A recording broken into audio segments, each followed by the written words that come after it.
Hey, everybody. Thanks so much for hanging out with us here on the Daily Racing Forum YouTube channel. I'm Gino Buccola alongside David Aragona. We're going to head on out to Aqueduct for a couple two-year-old races this weekend. We have a couple in the New York Stallion Series, race 8 on Saturday. First up, we'll talk about the boys, the two-year-olds. Then we'll get into the fillies for race number 9. It's the Great White Way, those lights of Broadway leading you out, David. A theater fan like me loves a name of a race like this one. As we get on out to Aqueduct, let's get on into race number 8. Let's take a look at the field, David, as we meet Friend of the Devil is the one from the inside, 20-1. On the outside, Soon to Be King at 6-1. A field of 10 all lining up. You've got Bold Fortune and Sacrosanct as sort of the top tier, the two to beat in here. Yeah, a lot of money on the line in this New York Stallion Series Great White Way Stakes. A mouthful and plenty of zeros on the end of this purse, as $500,000 are up for grabs for these two-year-olds that are not necessarily New York breds, but they are by sires standing in New York, an important distinction. So not all New York breds are eligible for this race, but we do have a couple of talented runners sired by those New York Stallions, Honest Mischief, as well as Central Banker, that's Sacrosanct and Bold Fortune, respectively. As you said, the two shortest prices on the line, or they're both coming off some impressive stakes victories. Now, let's see what our friends at Timeform US think about the pace of this race and how they have it projected over there. Doesn't surprise me at all. You have the quick Bold Fortune who's stretching out a little bit. 3 races at 6 furlongs. Been very, very quick in the last 2. Not far behind him, you have horses like Sacrosanct, and you have Man in Finance not far behind. So doesn't surprise me to see this on the pace projector. A lot of times when you have these young horses stretching out, they're going to be going a little faster early on.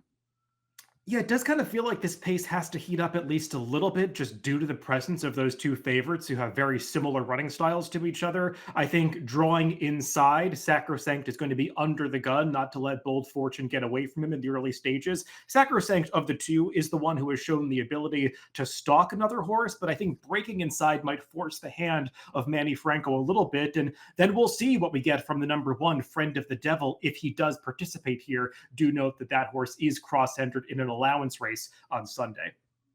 Well, let's meet the field here as we start with the one inside to outside. If for any reason there's any kind of like weird connection issues on my end, I had one of these mornings where we had a 5-year-old son getting involved with all the technical issues. So thank goodness for Lucia and David, who have been very patient with me all morning. I've got some good friends here as we meet Friend of the Devil. David, this one broke the maiden on the turf last time out. And the first 2 races on the main track, one of them was on the slop, one of them was on the fast track at Saratoga. Showed a little bit of speed, but just didn't really match up with others in this group. So when you have a horse like this that is so impressive on the grass and comes back to the turf, how do you kind of get a feel for where they stack up with a group like this? Yeah, it seemed like this horse had some real issues finishing off his races on the dirt. The speed was there, but he would just completely throw in the towel coming to the quarter pole and was almost eased at the end of the races like something went wrong. Maybe there was a bleeding issue or something like that. But getting on the turf last time clearly improved his ability to finish off his races as he just ran away from that field quite impressively. Now going back to the dirt, I think a big reason for that is the purse of this race. Just want to take a shot when you got a horse that's eligible like this that just broke its maiden last out, but this is going to be a tall order for him. Yeah, absolutely. A lot of connections taking a swing for the 500 grand purse here. Sacrosanct looks like the horse to beat. 3 for 3. He's shown the ability to be right on the front end or sit off and pass horses if need be. He had a fine start. He sat just off last time out, angled to the 2-3 path. I mean, everything was very, very good. And he beat a nice horse, David, as we pick him up at the top of the lane here. Mo Plex is a horse who's had really good success against Open Company.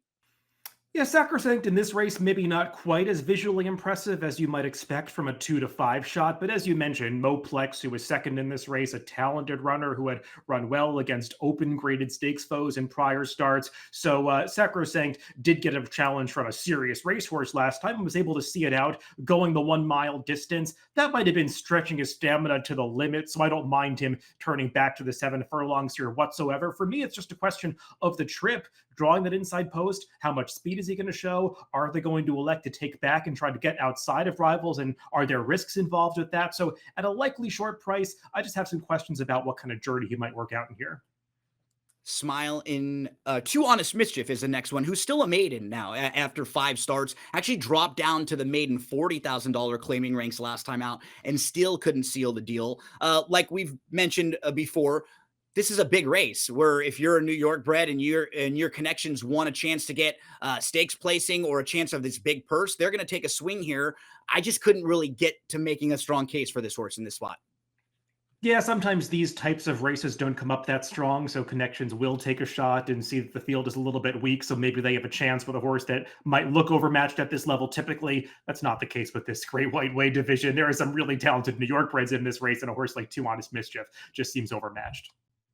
And now we can get to Smile and Say Cheese. That's the next one, the number 4, who won the debut, hasn't really been able to progress in the next couple, but has been in races where the race shape has been up against this one, I think, a little bit. What kind of trip are you expecting for this horse today? I think you've got him at 12-1.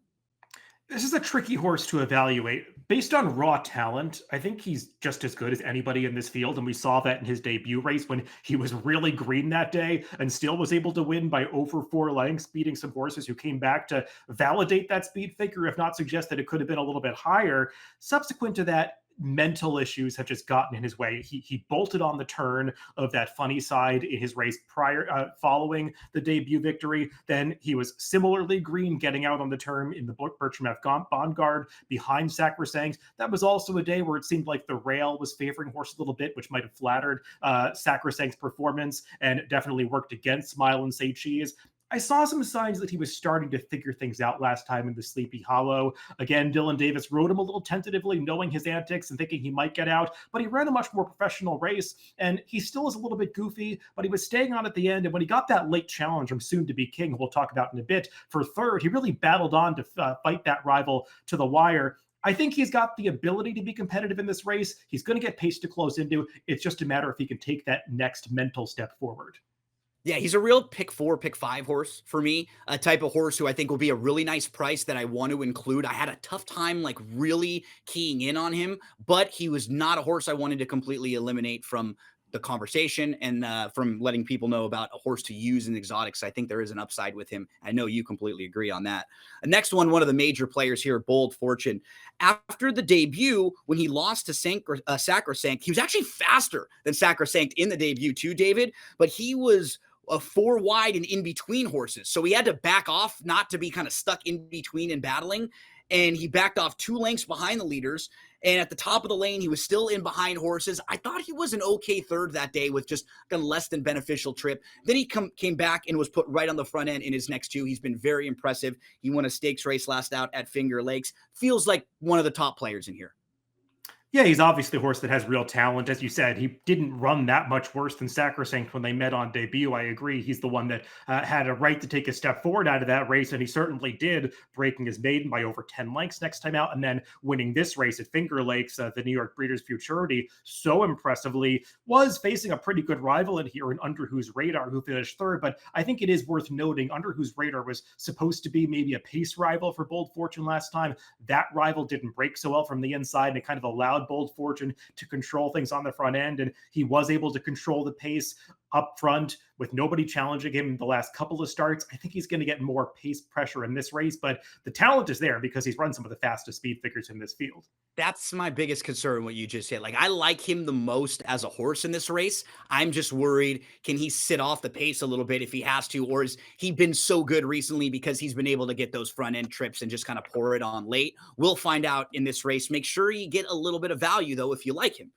Missing Rocks is the next one. He's actually been facing Open Company over at Remington Park. You probably don't see this move all too much, right? A horse coming from Remington Park and then coming in with New York breds after facing Open Maiden special weights. And some of the races that he comes out of have been live races. We've seen some next out winners and horses come back and run well, but they're just a lot of times at softer levels. So it is hard to get a gauge of where this horse stacks up with horses in New York that have been running and probably facing a little bit tougher. But I do think he has some ability. And what I like is that he's actually gone a mile too, which you can't say for many of these horses in here. So he has a little fitness. Do you think he has any chance of hitting the board or picking up some black type?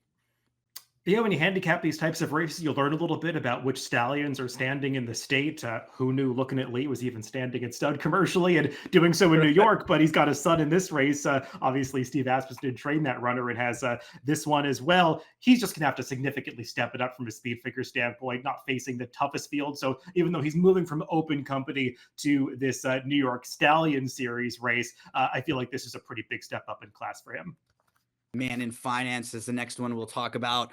He was a winner in his debut, and then most recently was in the Notebook when he was behind Soon to Be King. Soon to Be King was third that day. Man in Finance finished fourth that day. He was down inside. He didn't have a ton of room. He got shuffled back to third, a couple lengths off.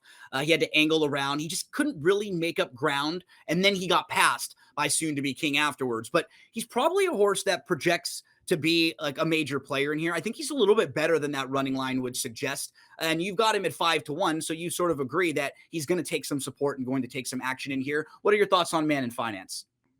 He was kind of a tough read for me because the debut victory was so visually impressive and he easily handled Kenny B, who has proven to be a pretty nice horse and actually, beat him last time in the Notebook. Danny Gargan in his pre-race quotes prior to the Notebook was kind of tempering enthusiasm for this likely favorite, saying that this race is the ultimate goal. They're just using the Notebook as a stepping stone and kind of saying that maybe he wasn't going to be fully cranked up to deliver his best effort that day. And he got sort of an educational trip in behind horses, taking dirt in his face and then swinging out.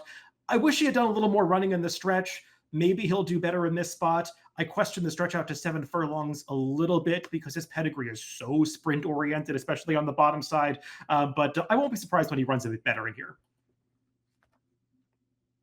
Well, the next one is hoping for a hot race like a hot knife through butter. We're talking about butter, who was defeated by Bold Fortune, who was defeated by Sacrosanct in the last couple. So we'll have to turn the tables on those rivals. David was a runner who broke the maiden on September the 2nd at Saratoga towards the end of the Saratoga meet. So that was the successful race. Since then, have we seen the progression, and do you think he has enough to hit the board or kind of compete with horses like this? Yeah, I think we've seen a little progression for him to pick up some minor awards in these stakes races, but he's been so well beaten by the likes of Sacrosanct and Bold Fortune. I wonder if he's kind of reached his ceiling, and this is a pretty tough spot. It just feels like he's slightly overmatched. Yeah, National Identity comes off of a maiden breaking win. That was on November the 2nd over at Aqueduct. And the career debut was not bad either. He sat off the pace a little bit. He was only beaten 3/4 of a length. What do you think about the two races we've seen so far from National Identity and how they would fit? I'm sure his connections are just hoping that it's a clean race because you might remember they sent out Brick Ambush in this Great White Way last year with that controversial disqualification. National Identity has similar credentials to that horse coming into this year's race. It just feels like this is a tougher edition of the Great White Way than the same race last year, with stakes winners coming in like Sacrosanct and Bold Fortune, who have just run so much faster than a recent maiden breaker such as National Identity. So he's going to have to take a big step forward in here. Rounding out the field is Soon to Be King. He is a 4-time stakes placed horse, and he's the most experienced runner in the field. And I think one thing we can say for him, David, he should be passing horses late. And in this race, he could get a really nice setup because a lot of these horses are proven either on the lead or sitting very close to the lead. He's one of a few who seems like he wants to sit back, make one late run. He came on running late last time out. He went by Man in Finance in the Notebook. A couple starts back, he was third in the Sleepy Hollow. That was going a mile, so we've actually seen him go farther than this race also. What do you think about him in here? Yeah, if you want the favorite to hit the board, it's probably this horse because you know he's going to be picking up pieces at the end and there's supposed to be some pace in here. Can he win the race? Maybe if the pace comes apart and he's able to make that late run that we've seen from him pretty reliably in the last few starts. He's very consistent. And while he hasn't gone the 7 furlongs yet, it feels like that could be the perfect distance for him because he actually ran better than I expected him to, stretching out to the mile 2 back behind Sacrosanct in the Sleepy Hollow. He just really comes with that strong late push. The issue with him is he seems to drop so far out of it early in his races, especially the last couple of times. So he tends to leave himself with a lot to do, but I do think he's going to be firing at the end.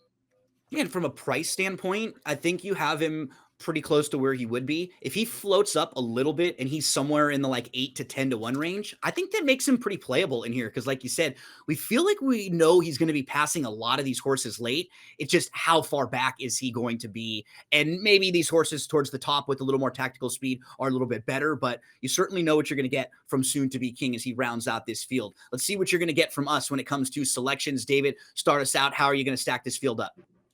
Yeah, I'm not way against these favorites, even though I put them further down in my picks. I just question the trips a little bit and how this pace is going to work out. And I was kind of deciding between Soon to Be King, who we just talked about, and Smile and Say Cheese. And the deciding factor for me was twofold. Smile and Say Cheese, obviously, is probably going to be a better price than Soon to Be King. And also, I just feel like he's got that higher ceiling where if this horse ever figures it out mentally, he's going to be competitive with these runners. It's just a question of whether or not today is that day.